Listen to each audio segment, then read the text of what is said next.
Olá, sejam muito bem-vindos ao Futuro do Compliance, o podcast da OK.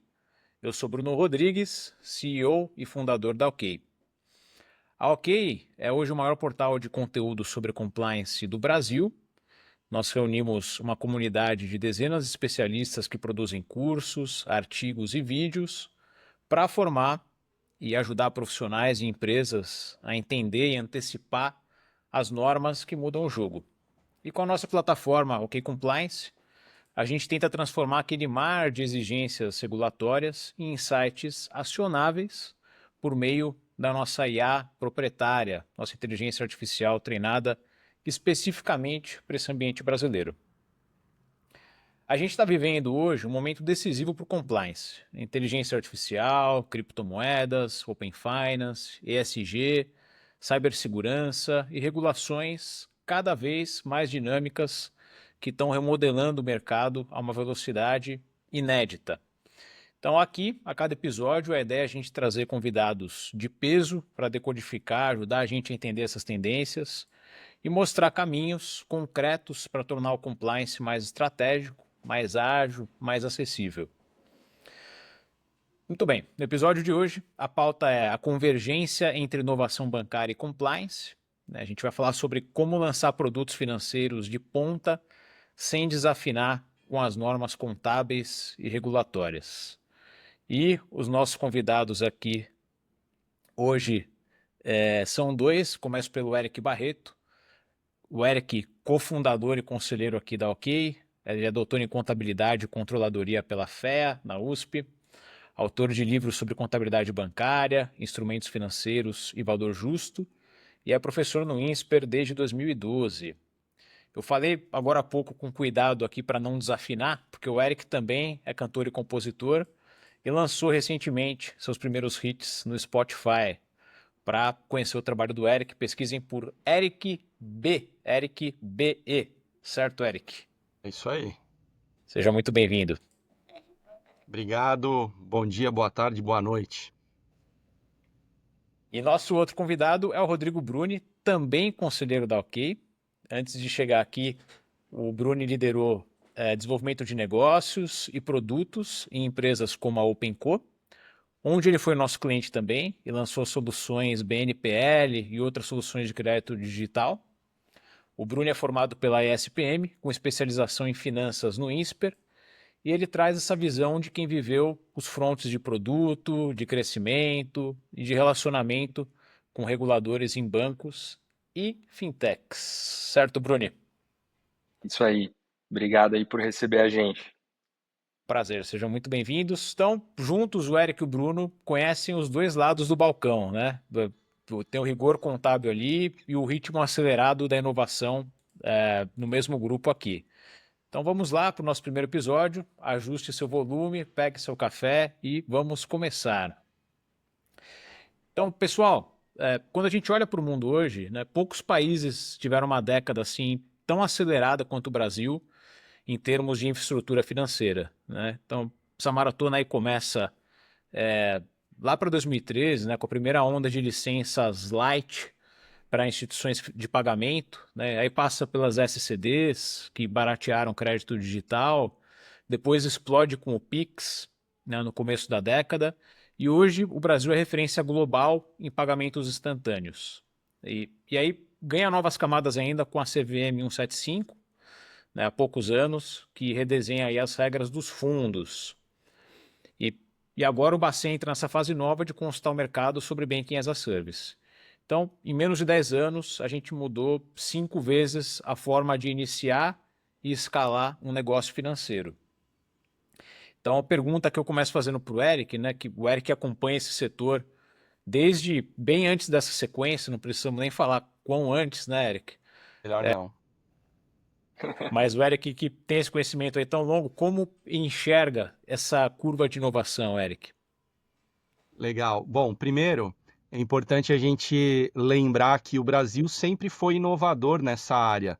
Eu lembro, desde quando eu comecei a trabalhar aí na área bancária, na área financeira, eu vejo muita inovação.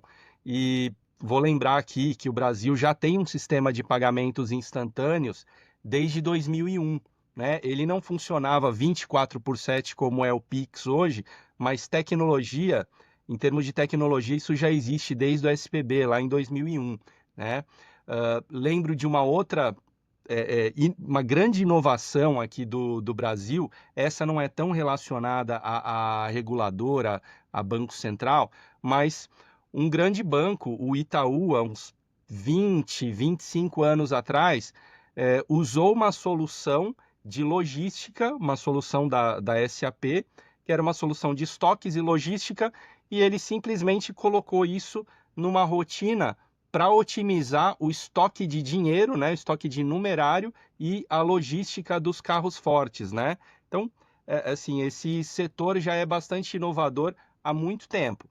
E aí, você falou corretamente, né, que em termos de normatização, essa onda começou mais ou menos ali em 2013, né, com a normatização das instituições de pagamento, mas esse movimento, ele no mundo, ele tem um início ali mais ou menos em 2008, com a crise mundial, né, que vários países do mundo se perguntam o que deu errado em termos de gestão de risco e em outras frentes também, o que a gente pode melhorar aqui em termos de concentração? As instituições em vários países do mundo, aqui no Brasil a gente percebe isso, né?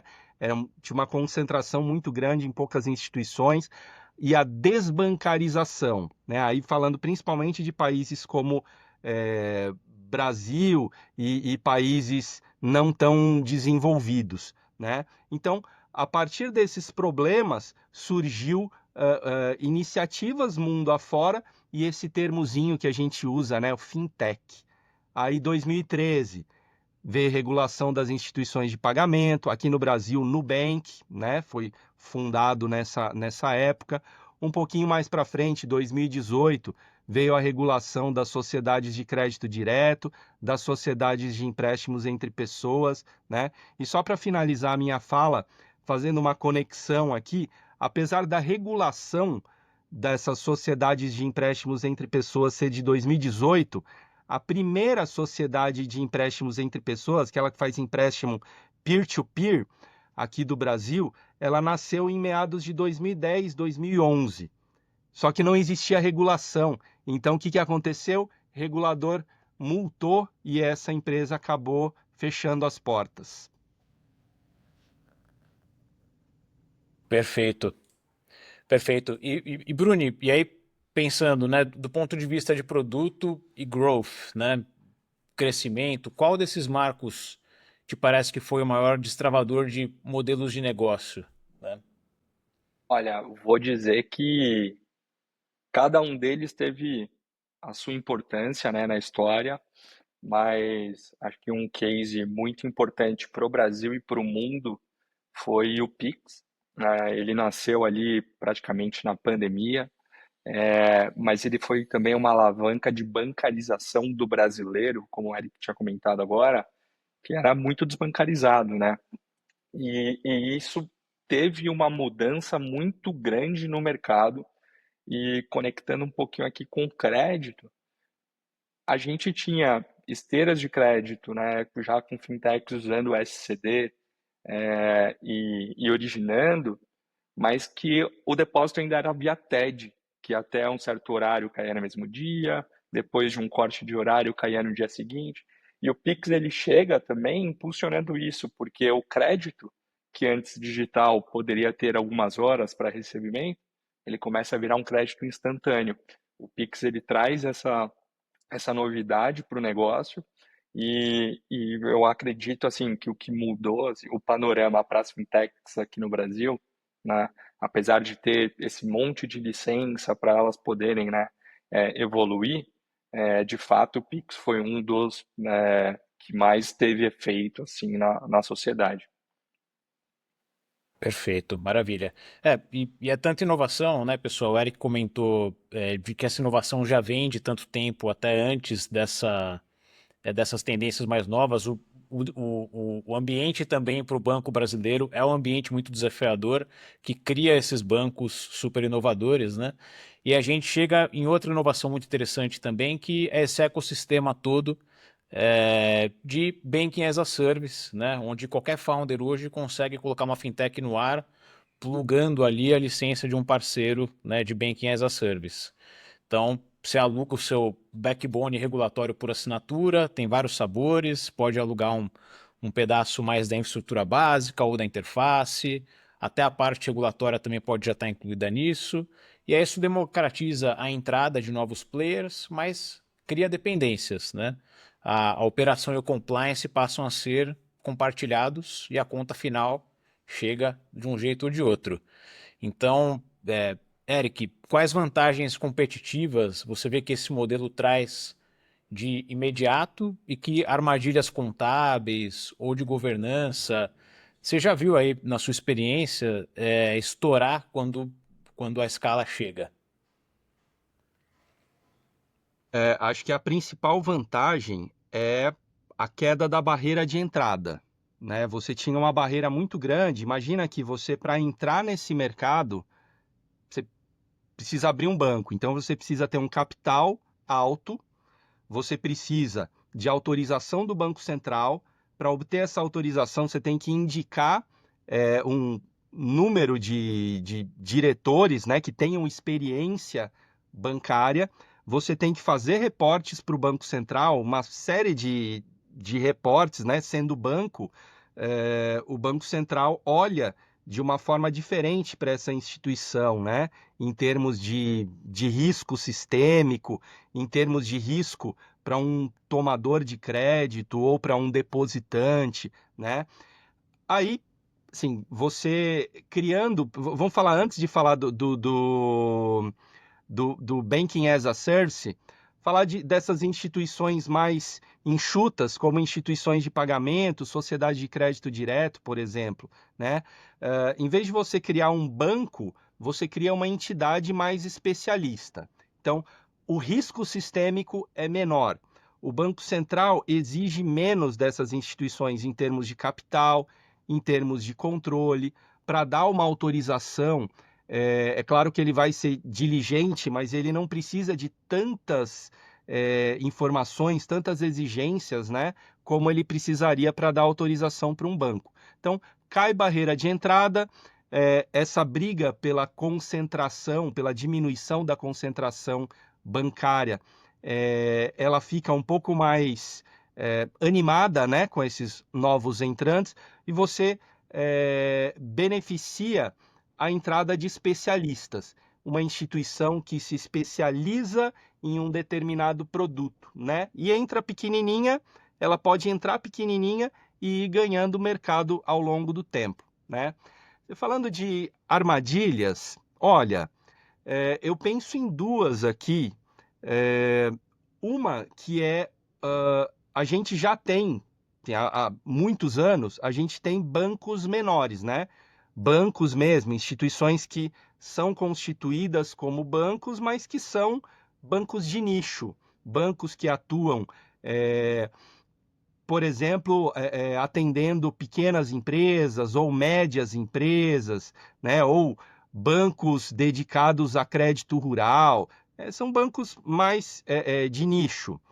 Esses bancos, por terem licença de banco, eles chegaram em uma situação que eles perceberam uma desigualdade, né? Bom, o Banco Central criou licenças mais enxutas, onde entraram várias novas entidades, agora a gente está brigando com essas entidades, algumas delas ficaram muito maiores do que os bancos de nicho, né? Não preciso citar nomes aqui, mas vocês sabem de várias entidades aí que começaram fintechs e hoje são entidades bastante robustas, e esses bancos de nicho continuam sendo bancos de nicho. Aí, em que momento que eles se percebem? Eles estão pequenos, perto dessas entidades que surgiram e cresceram, eles continuam sendo pequenos, bancos de nicho, mas têm uma exigência grande por serem bancos. Então, essa é a primeira armadilha. A outra, aí falando mais especificamente do Banking as a Service, né? A gente tem questões de controles aí, que acho que a gente vai ter oportunidade de falar mais para frente também, mas a gente viu aí algumas instituições criminosas PCC, Comando Vermelho, né, que estavam fazendo o quê? Eles estavam movimentando contas dentro de uma instituição de Banking as a Service. Por quê? Por que que eles não fazem isso dentro de um banco? Porque o banco tem que reportar toda a movimentação dele em conta corrente, ele tem que reportar para o Banco Central. Fazendo isso dentro de uma instituição, de um Banking as a Service, esse Banking as a Service ele não tem licença junto ao Banco Central. Ele não tem licença de banco, ele não tem licença de instituição de pagamentos, né? Mas o que que ele tem? Ele tem um contrato com uma instituição que tem essa autorização, tá? Vamos chamar de Banco X, tá? Então, esse Banco X, ele libera uma conta de movimentação, aí, uma conta de liquidação para essa empresa, que é o Banking as a Service, e essa empresa, ela vai reportar para o banco, que ela tem contrato para o banco liquidante, ela vai reportar a movimentação dela. Mas o que aconteceu aí em um caso específico que eu estou lembrando, que eu estou mencionando, é que essa instituição não reportou quem eram os beneficiários finais dessa conta, né? Ela não colocou lá que essa movimentação veio do correntista A, B ou C. Então tinham movimentações ali de entidades criminosas dentro de uma instituição, de um Banking as a Service, que estava tudo conectado aí a um banco, né? A uma entidade que tem autorização do Banco Central no final. Perfeito, excelente.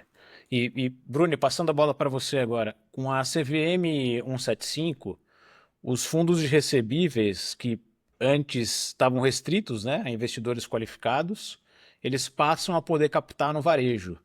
E para as fintechs de crédito, isso significa acesso a um oceano de funding que antes exigia estrutura de securitização complexa, dependia dos bancos, né? Então, a pergunta é, como que essa abertura muda, na sua visão, a estratégia de captação e o roadmap de quem opera crédito nesse modelo fintech?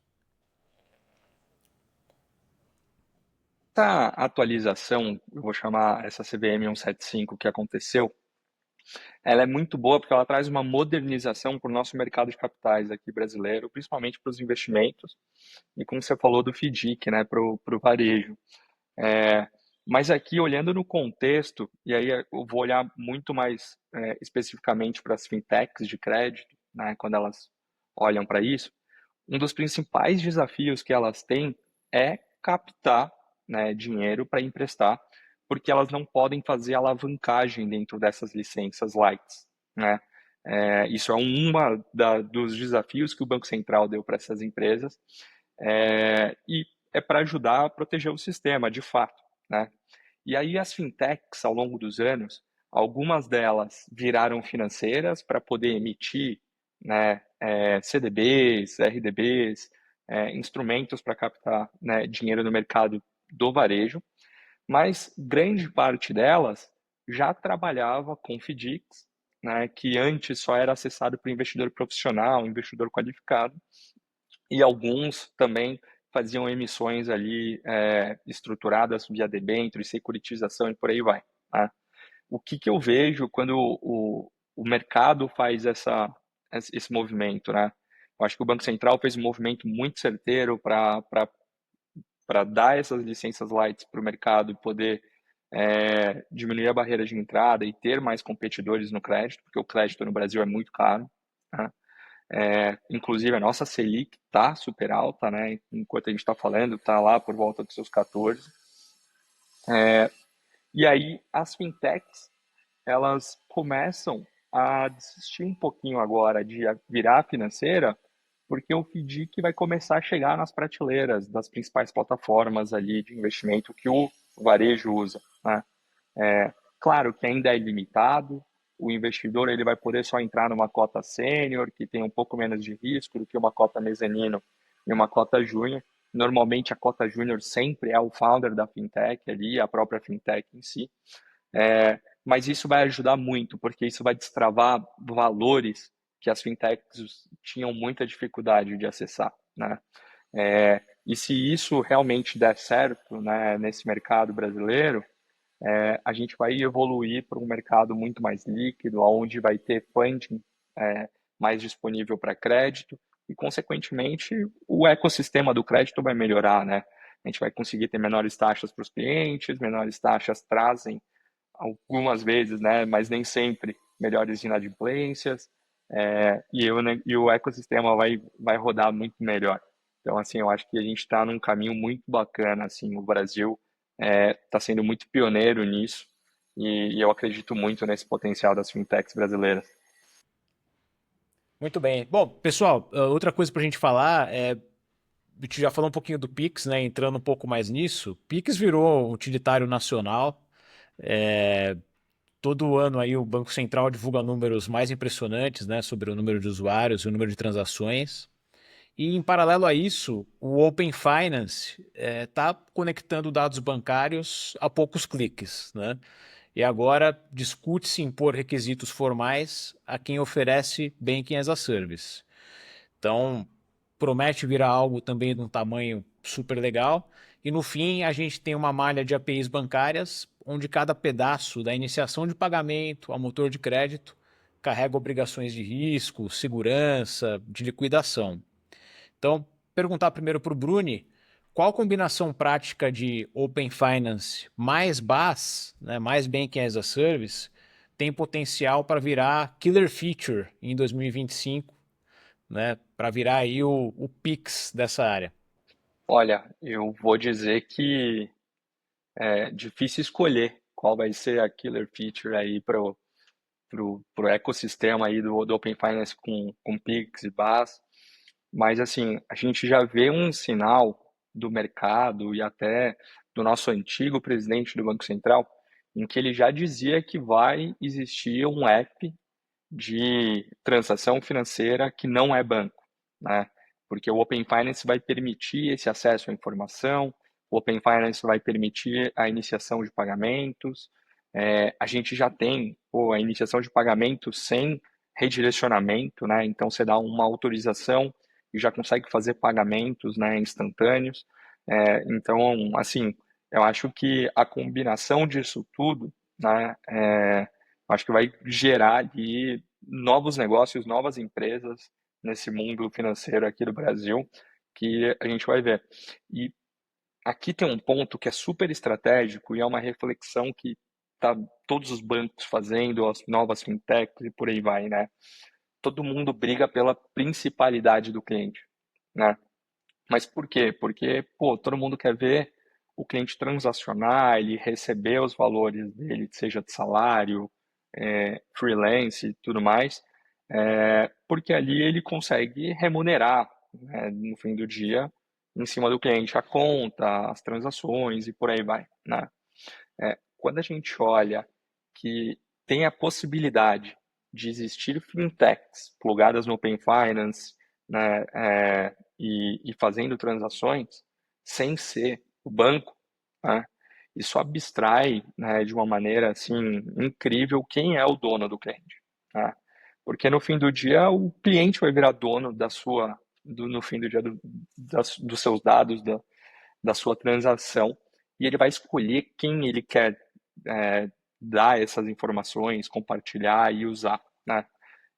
Então eu acho que a gente vai ter agora um pulo de inovação muito legal, que vai ser uma inovação na experiência do usuário, que alguns bancos ficaram para trás, outros já estão, né, fazendo coisas muito legais, tem aplicativos já muito bons bancários. A gente sempre foi pioneiro também, o Brasil como um todo, em ter aplicativos bons bancários, né? Mas eu acho que a gente vai dar um próximo passo. Não é à toa que já nasceram aí alguns bancos de WhatsApp, onde você já consegue fazer transação, dividir conta e por aí vai.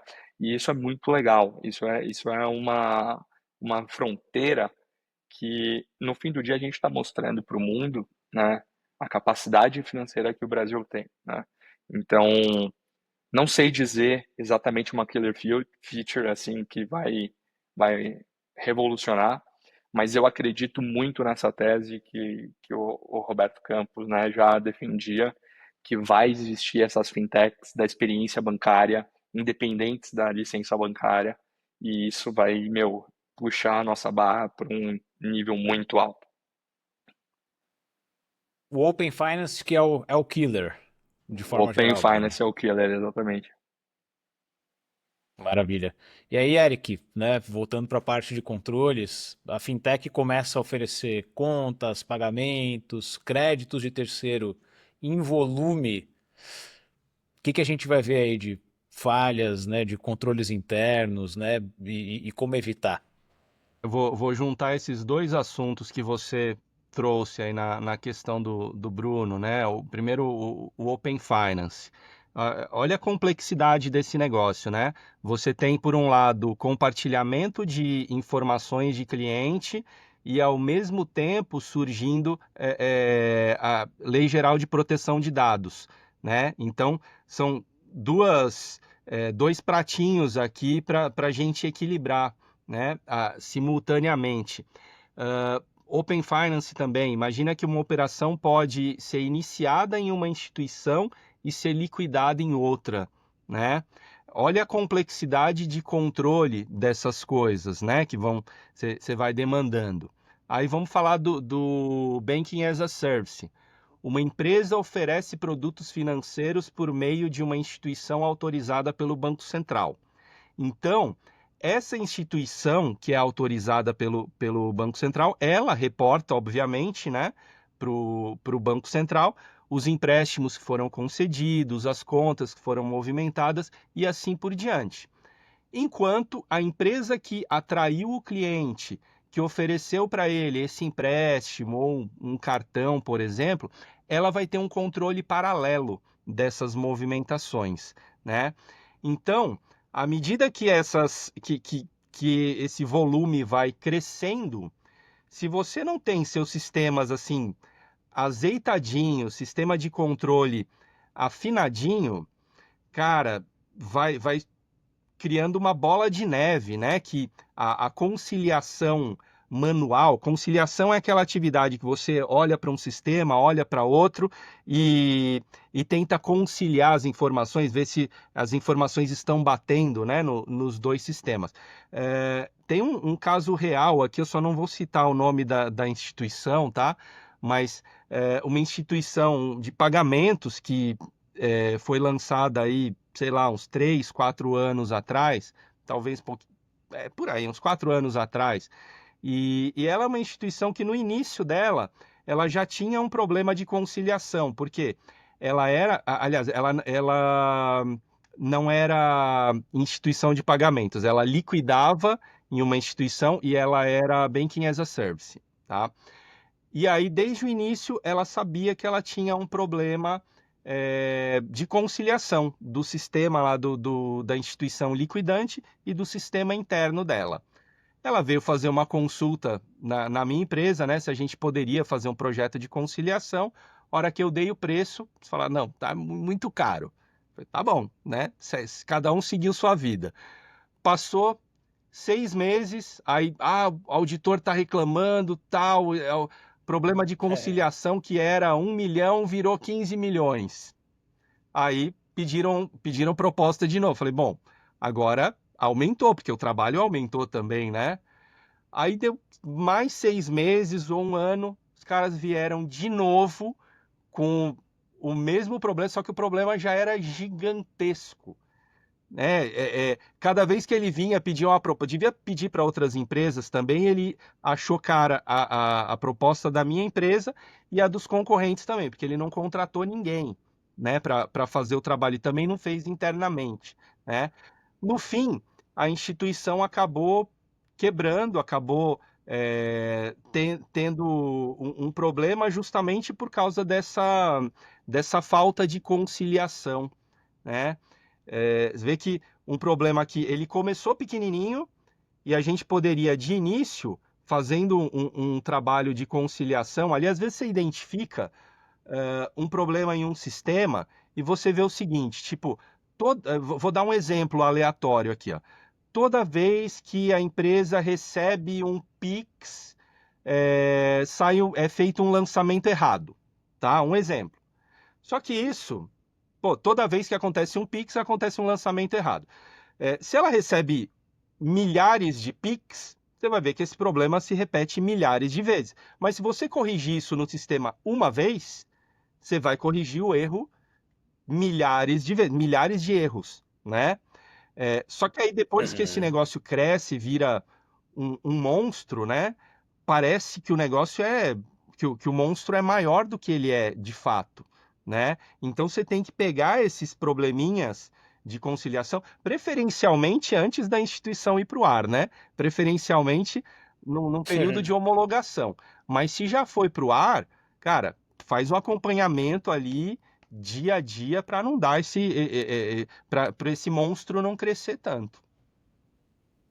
É o que você disse, né? O custo é bem mais alto depois que o negócio já está rodando, vai multiplicando o número de transações, e aí o problema fica bem maior. Exato. Perfeito. E aí nessa linha também, pessoal, o Bacen, né, é o regulador favorito de todo mundo, porque ele é o mais, né, é o que mais trabalha, que mais divulga coisas, que mais evolui por necessidade também das novas tecnologias, das novas tendências. E ele publica instruções normativas, resoluções, circulares, né, semanalmente, todos os dias tem alguma coisa sendo divulgada ali, quase todos os dias. CVM também tem um ritmo de divulgação bom, né? E a Receita Federal acaba afetando a contabilidade de uma hora para outra também com as suas divulgações. E aí, na prática, as equipes que capturam essas mudanças a tempo acabam corrigindo balanço nos 45 minutos ali do segundo tempo, ou pior, explicando essas falhas para os reguladores.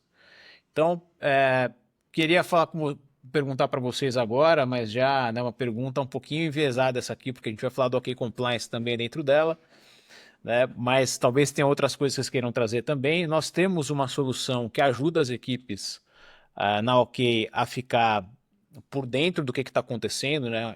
É um panorama regulatório, não só do que está sendo divulgado, mas toda a biblioteca que já foi divulgada, o que está se avizinhando também, seja em fase de consulta pública ou de notícia ali nos reguladores. E Eric, né, além do Key-Compliance, né, ou até falando um pouquinho sobre o Key-Compliance, que rituais, que sistemas você recomenda para transformar essa nova norma que está saindo, né, em ajuste contábil antes que ela vire um finding de auditoria? Eu vou falar de forma genérica sobre qualquer tipo de normatização, não só normatização contábil, de riscos, que são as que eu costumo trabalhar mais, né? Mas de forma geral, a palavra que é governança. Quem é o pai ou a mãe da criança? Tem que ter alguém responsável para fazer a captação dessas normas. Mesmo que você delegue isso para um sistema, né? O OK Compliance, por exemplo, você tem que ter alguém recebendo essa informação, olhando para essa informação, alguém que seja responsável, né, pela captação das normas, depois transformar isso em um projeto, né, porque primeiro você trouxe lá um caminhão de normas, depois você vai ver daquilo lá, vai filtrar o que é importante, né? OK Compliance faz isso também, precisa de alguém para entender que, pô, isso aqui é importante mesmo. O sistema falou que é importante, mas será que é? Será que isso aqui é relevante para a minha empresa? Se é relevante, vou transformar isso em projeto. Ao transformar em projeto, eu tenho que delegar responsabilidades, porque eu que estou aqui fazendo o controle, vamos dizer que eu seja da área de compliance, né? É, eu não vou mexer com tecnologia, com produto, com contabilidade, com tributação, com nada disso. Então eu vou delegar. Eu vou delegar isso aqui, passar, ó, o Bruni é o cara de produtos. O Bruno é o cara de tecnologia. Então eu vou delegar a atividade para as pessoas de outras áreas também e vou cobrar, né? Então, resumindo a minha fala aqui, precisa ter alguém responsável, precisa de governança. Perfeito, perfeito. O sistema ainda não faz tudo sozinho para a gente, né? Precisa ali das pessoas com os chapéus. E Bruni, e aí vem o outro lado disso, né? O lado de produto, que estamos monitorando esse pipeline regulatório, tem alguém ali, tem as pessoas, tem o analista de compliance, tem o gestor de compliance, a equipe toda envolvida. Com sorte, tem uma plataforma bastante competente para ajudar nisso, com inteligência artificial, inclusive, que está cada dia mais apropriada para esse tipo de trabalho. Mas e aí, né? Como monitorar isso tudo sem paralisar esse backlog de features tão importante para o produto? Olha, eu diria que eu queria ter conhecido a OK quando eu trabalhava no Itaú. Mas é, eu lembro que parte do chapéu do gestor de produto é sempre também estar atento à regulação, né? Toda empresa, seja banco, seja fintech e tudo mais, tem ali o seu advogado interno, tal, quando é possível, né? Tem uma equipe de compliance e tudo mais. E tanto o advogado quanto a equipe de compliance, eles notificam a área de produtos. Olha, mudou a regulação, precisa adaptar isso ou aquilo para que a gente faça os projetos andarem, executar, né? E eu vivi ao longo, né, dessa minha trajetória várias mudanças assim que a regulação exigiu, né? Seja a tela que a gente precisa mudar na jornada do consumidor, por exemplo, no crédito, de mostrar um resumo antes dele finalizar a contratação do crédito, exibir o custo efetivo total do crédito e por aí vai, ou até é, como a gente faz essa trilha documental, vamos chamar assim, da contratação do serviço financeiro que o cliente está fazendo, né? Às vezes tem que ter lá um contrato numa estrutura específica que a regulação exige, ou então tem que fazer alguma outra, né, adicionar, vai, uma camada de segurança no produto e por aí vai. Então, assim, eu acho que muito importante para o gestor do produto, né, seja product manager, seja analista e tudo mais, é sempre estar muito atento à regulação. Eu sempre, ao longo da minha carreira também, sempre tentei estar atento. Acho que a OK facilita muito por ter a biblioteca, a notificação super instantânea, né, para quem precisa acompanhar. Então, você pode ir lá selecionar o tema que você quer acompanhar mais de perto e você consegue tá de olho. Mas, assim, é, é isso que vai definir o roadmap. E quando você tem um roadmap em que você compete um novo desenvolvimento com uma adequação regulatória, não tem jeito. Você vai fazer a adequação regulatória primeiro, porque você precisa estar compliant, né, para estar disponibilizando seu serviço financeiro para o seu consumidor, né? Então, é, acho que é um pouquinho disso aí. Perfeito. E vira diferencial competitivo também, né, Bruni? Quando a empresa consegue se Total. aproveitar com o ritmo daquela mudança que está vindo. Não, total. E assim, eu diria mais que é, cada vez mais a competição, né, de tecnologia ela é brutal, né? Mas quem chega primeiro acaba deixando seu nome, né? Então, a gente vê muito isso em vários mercados e casos, mas quando tem uma inovação regulatória, normalmente abre também novas oportunidades e quem mergulha, né, primeiro nessas oportunidades é quem sai na frente. Inteligência artificial generativa interpretando normas, dirigindo contratos, ESG chegando à régua do Bacen e a agenda de Banking as a Service prometendo aí novos players com responsabilidade compartilhada. Então, esse tabuleiro aí que está se armando para 2025 parece exigir ainda mais energia, mais sinergia entre inovação e compliance, né? Então, Bruni, se você tiver que colocar um post-it ali na mesa de um founder para navegar nesse cenário sem perder velocidade, o que você escreveria ali naquele post-it? Olha, tem muita coisa que eu escreveria, viu? Mas acho que, pensando aqui agora, algo que eu recomendaria para todo mundo que está abrindo uma startup, uma fintech e tudo mais, principalmente para quem está olhando para serviços financeiros, inova rápido, seja o primeiro, tenta buscar ser o primeiro nesse negócio e pensa na regulação e como você se adequa a ela desde o início, desde o protótipo, MVP e por aí vai. Isso vai fazer a diferença na sua escala depois, mais para frente. E uma frase assim que eu olho muito de perto assim é: o Bacen não terceiriza a responsabilidade. O Bacen vai atrás de quem falha com ele. Então, tem que ficar ligado nisso para montar um negócio saudável. Perfeito. He does not forgive, he does not forget, né, Bruno? Exatamente. E Eric, com esse monte de tendências aí, qual que figura mais no seu radar como um possível terremoto para os CFOs, para os controllers? O que tem o maior potencial aí de dar uma dor de cabeça para quem não estiver preparado?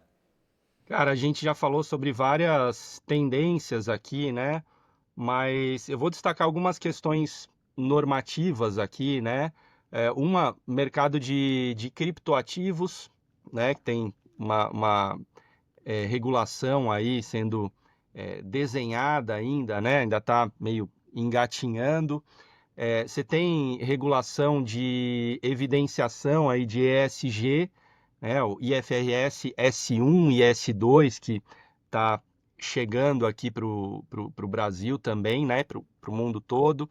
Dentro do universo Banco Central, tem o novo COSIF, né? A gente acabou de ter uma baita de uma mudança na contabilidade bancária e já estamos vislumbrando mais um aí, né? Que é esse novo COSIF. Mas eu só vou fazer uma alteração aqui, Bruno. Você falou de terremoto, né? Terremoto é algo que normalmente é ruim. Então vamos chamar isso de onda gigante.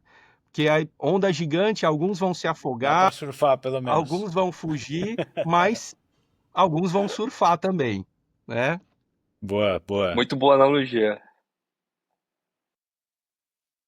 Excelente. Muito bom, pessoal. Agradeço muito a presença de vocês dois hoje. Assim a gente fecha o nosso primeiro episódio do Futuro do Compliance, né? Então a gente viu hoje que inovar é essencial, mas como bem resumiu ali o post-it do Bruni, né? Tem que tomar cuidado com o ritmo da inovação e com os requisitos todos os reguladores, né? Inovar rápido, mas pensar no compliance desde o protótipo, como vocês disseram. Então, é isso. Se você curtiu esse papo, siga o podcast no seu player favorito, avalie e compartilhe com quem vive esse desafio de fintech, com o pessoal de banco, contabilidade, e aproveite para visitar ok.com.br, okai.com.br. Lá você encontra a maior biblioteca de conteúdo de compliance em língua portuguesa. E lá você tem acesso também à plataforma OK Compliance, que transforma normas em ações práticas, usando inteligência artificial treinada para isso. Em breve, mais episódios. Deixa o alerta ligado. Até a próxima. O Futuro do Compliance continua semana que vem.